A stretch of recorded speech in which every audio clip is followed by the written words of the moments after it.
Welcome back! For today, we are going to discuss another topic, and this is related to our previous topic about factors and multiples. This time, we are going to discuss about greatest common factor or the GCF. To begin, let us recall factors. Can you still remember what factors are? Yes.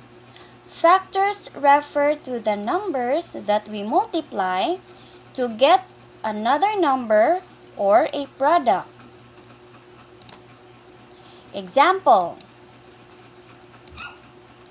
Let us get the factors of 10. To do this, we are going to identify the possible multiplication sentences for 10. So we have 1 times 10 and 2 times 5. So the factors of 10 are 1, 2, 5, and 10. Now, let us get the factors of 20. What are the possible multiplication sentences for 20? We have 1 times 20, 2 times 10, and 4 times 5.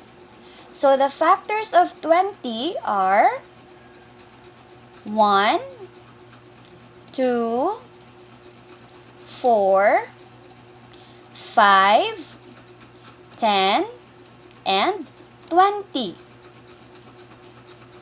Did you get that? Very good. So let's move on to our new topic. Since we are discussing now GCF or greatest common factors, let's begin it by discussing about common factors. So what are common factors?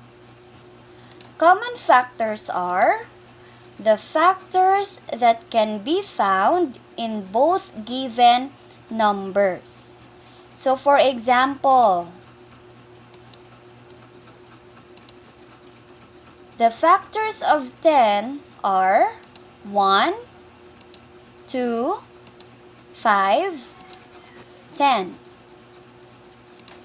The factors of 20 are 1, 2, 4, 5, 10, and 20. Notice that there are the same numbers both in 10 and in 20. So numbers alike are 1, 2, 5, and 10. So this means to say that the common factors or the CF of 10 and 20 are 1, 2, 5, and 10. Did you understand? Very good. Let's proceed. How about we get the common factors of 12 and 16? So to get the common factors of 12 and 16, we simply identify the possible multiplication sentences for both numbers. Let us start with the multiplication sentences for 12. We have 1 times 12 and 2 times 6 and 3 times 4. So the factors of 12 are 1, 2, 3, 4, 6, and 12. Now let us identify the multiplication sentences for 16. We have here 1 times 16, 2 times 8, and 4 times 4. So, the factors of 16 are 1, 2, 4, 8, and 16. The numbers alike are 1, 2, and 4. This means to say that the CF or the common factors of 12 and 16 are 1, 2, and 4. Did you get that? Very good. Now let's move on to greatest common factor. When we say greatest, that means largest. So when we say greatest common factor, this is the largest factor among the common factors of two or more numbers. Example. Here are the factors of 10 and 20. Also, the numbers alike are 1, 2, 5, and 10. The CF or the common factors of 10 and 20 are 1, 2, 5, and 10. So the GCF or the greatest common factor of 10 and 20 is 10. Very good. Why is that? Because 10 is the largest factor among the common factors, which are 1, 2, 5, and 10. Let's have another example.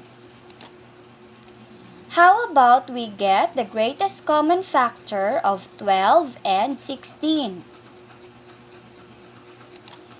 So here are the factors of 12 and 16. The numbers alike are 1, 2, and 4. So the common factors are 1, 2, and 4. So what is now the GCF of 12 and 16? The GCF of 12 and 16 is 4, correct. Let's have some more examples. How about we get the greatest common factor of 8 and 16? First, let us identify the multiplication sentences for both numbers. Let us start by getting the multiplication sentences for 8. We have 1 times 8 and 2 times 4. So the factors of 8 are 1, 2, 4, and 8. Now let's get the multiplication sentences for 16. We have 1 times 16, 2 times 8, and 4 times 4. So the factors of 16 are 1, 2, 4, 8, and 16. The numbers alike are 1, 2, 4, and 8. So the common factors of 8 and 16 are 1, 2, 4, and 8. What is now the GCF of 8 and 16? Think of your answer.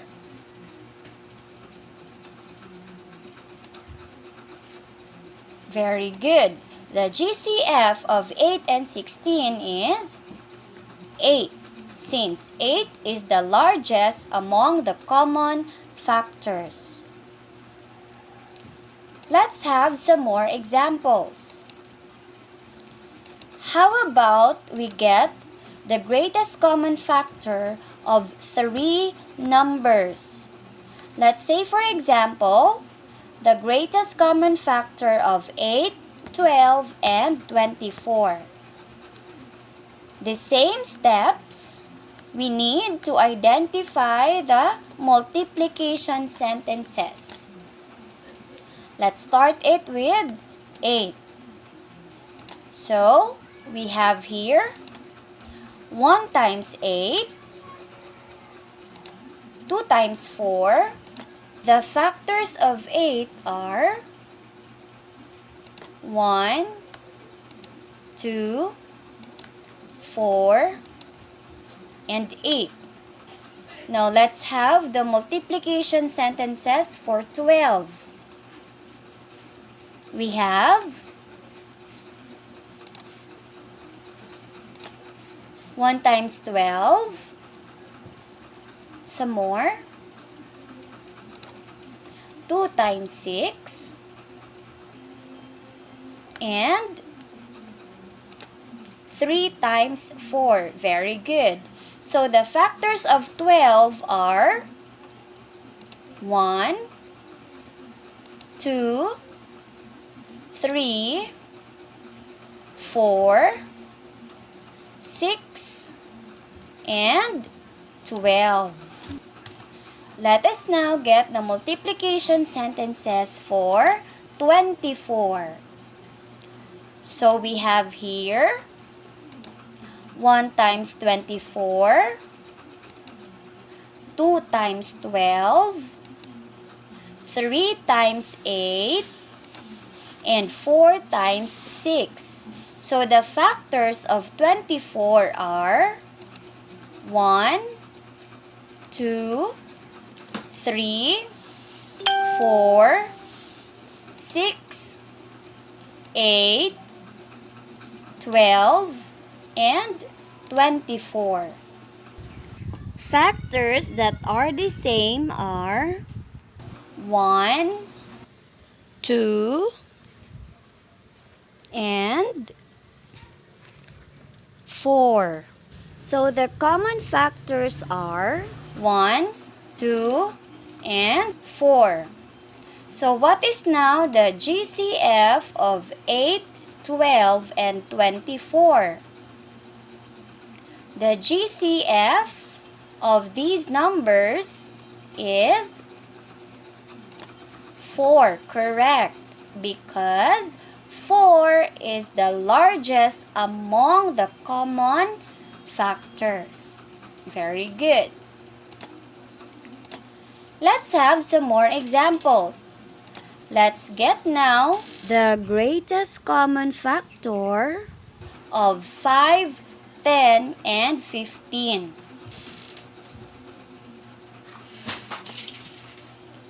So let's get the multiplication sentences for 5. We have here 1 times 5. Are there some more? There is none. So the factors of 5 are 1 and 5. How about the multiplication sentences for 10? We have here 1 times 10, 2 times 5. So, the factors of 10 are 1, 2, 5, and 10. Now let's have the multiplication sentences for 15. We have 1 times 15, 3 times 5.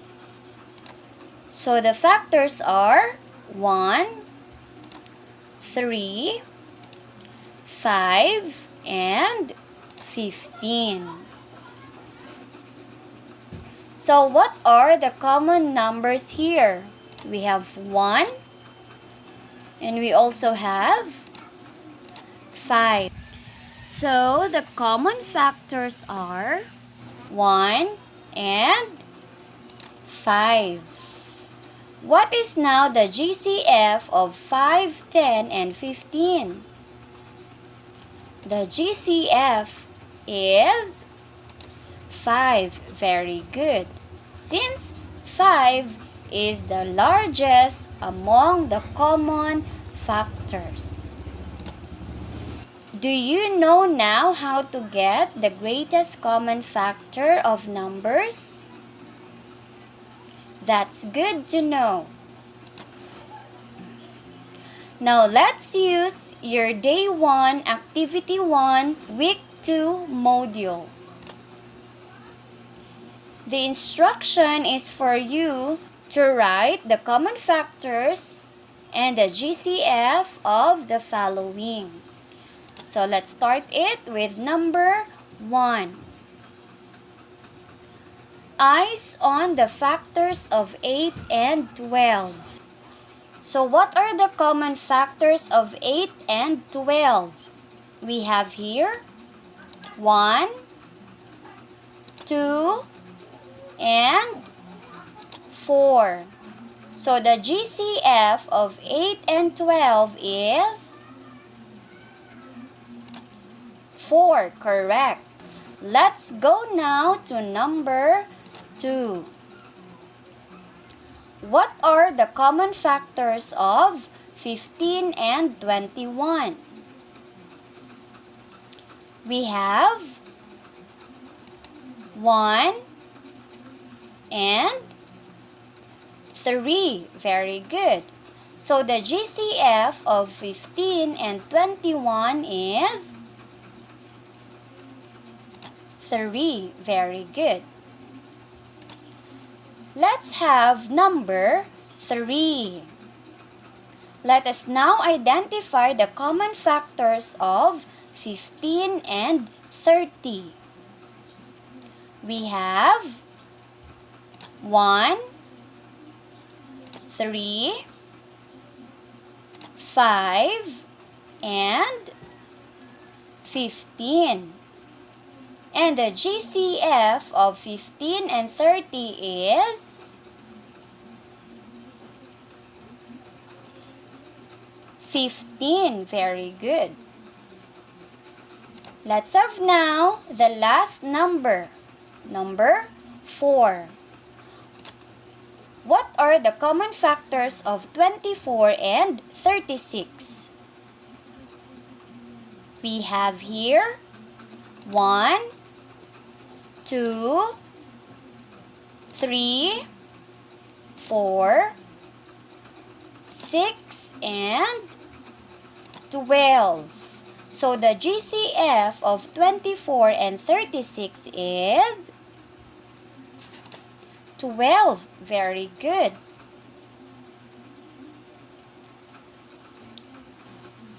How are you doing, kids? Were you able to get the correct answers? That's good to know. So let's proceed. Let's do more about greatest common factor.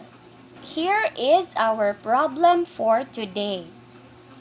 Oscar needs to ship 14 rock CDs, 12 classical CDs, and 8 pop CDs.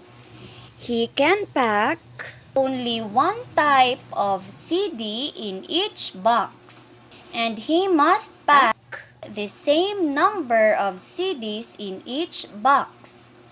What is the greatest number of CDs Oscar can pack in each box.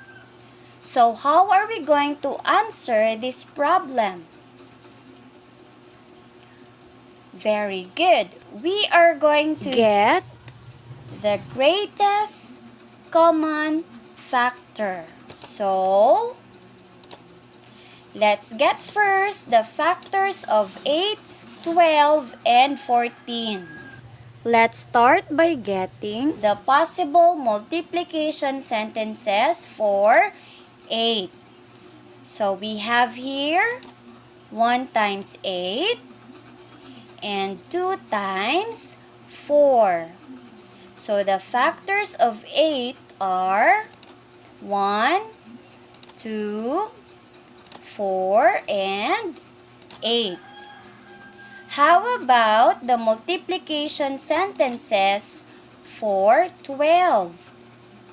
We have here 1 times 12, 2 times 6, and 3 times 4.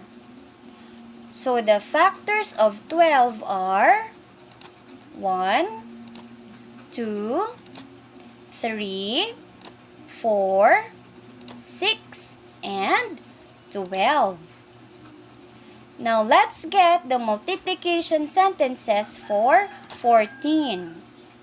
We have here 1 times 14, 2 times 7. So the factors of 14 are 1, 2, 7, and 14. Notice that there are numbers alike. We have 1 and 2. That means the common factors of 8, 12, and 14 are 1 and 2. Very good. So what is now the GCF of 8, 12, and 14? Correct. The GCF of 8, 12, 14 is 2. Going back to our problem, what is the greatest number of CDs Oscar can pack in each box? So the answer for this one is 2 CDs in each box. That is how we answer problems like this. So, let's have a short recap. What do you call the factors that can be found in both given numbers? We call it the common factors. Very good. How about the largest factor among the common factors of 2 or more numbers? We call it the GCF. I hope you learned our lesson well. Give yourself 2 thumbs up for doing great. See you in our next session. Goodbye.